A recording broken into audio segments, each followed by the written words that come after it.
Goeiedag liewe vriende, ek groet u in die wonderbare naam van ons koning Jesus.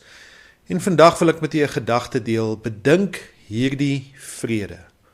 Ons lees in Spreuke 23 vers 7, want soos hy in sy siel bereken, so is hy. Eet en drink, sê hy vir jou, maar sy hart is nie met jou nie. Kolossense 3 vers 2 sê, bedink die dinge wat daarbo is, nie wat op die aarde is nie. As ons Spreuke 23 vers 7 verklaar, dan sê dit vir ons dat soos 'n man in sy hart dink, so is hy. Maar ons kry ook die opdrag om die dinge van die Here te bedink, soos wat Paulus vir ons geskryf het. Na nog 'n moeilike jaar hoor ek dat talle vir my sê dat hulle vreugde, hulle hoop en selfs hulle vrede aan 'n dun draadjie hang en dat hulle nou rus brood nodig het.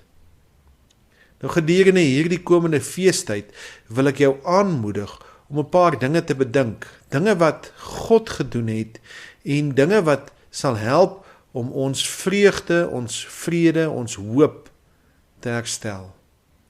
Eerstens wil ek jou herinner aan Johannes 3 vers 16. Want so lief het God die wêreld gehad, dat hy sy eniggebore seun gegee het, sodat elkeen wat in hom glo nie verlore mag gaan nie, maar die ewige lewe kan hê.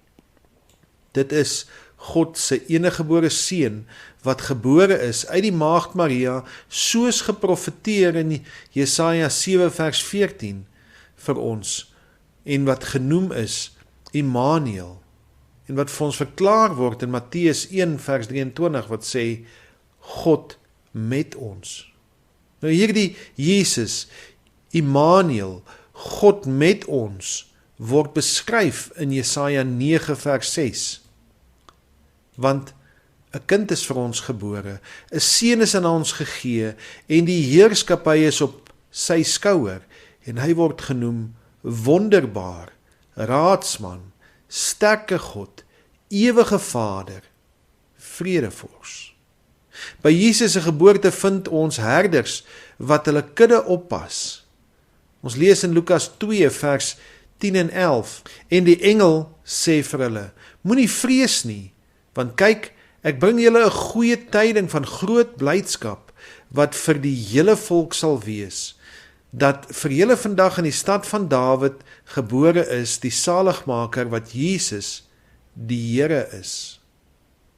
En dan lees ons verder, toe bars 'n menigte engele uit in lofsang en sê in vers 14, eer aan God in die hoogste hemele en vrede op aarde in die mense 'n welbehae.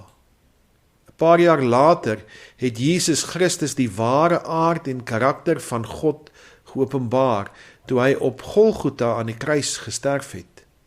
Johannes skryf vir ons in Johannes 15 vers 13, groter liefde het niemand as dit nie, dat iemand sy lewe vir sy vriende gee. Daarom, terwyl ons dinge bedink van die komende feesseisoen en vakansie en werk wat afskaal, wil jy nie weer die wondergeboorte van die Here, ons Verlosser, Jesus Christus, bepeins nie. Dink daaraan en herinner jouself dat jy as weergebore kind van God ook in hom jou vreugde, jou hoop en jou vrede kan en sal vind. Laat ons onthou dat Jesus Christus die grootste geskenk is wat iemand kan ontvang. Bedink vandag en in die dae wat voorlê wat die engel gesê het in Lukas 2 vers 10 en 11. Moenie vrees nie, want kyk, ek bring julle 'n goeie tyding van groot blydskap wat vir die hele volk sal wees, dat vir julle vandag in die stad van Dawid gebore is, die saligmaker wat Christus die Here is. Laat ons dan ook in blydskap uitroep, soos wat vers 14 sê, eer aan God in die hoogste hemele en vrede op aarde in die mense 'n welbehae. As jy aan hierdie dinge dink, dan verander jou prentjie in jou gemoed en jou hoop en jou vreugde en jou vrede word versterk en hang aan 'n onbreekbare staalkabel Jesus Christus. Hy het gesê in Johannes 14 vers 27, vrede laat ek vir julle na.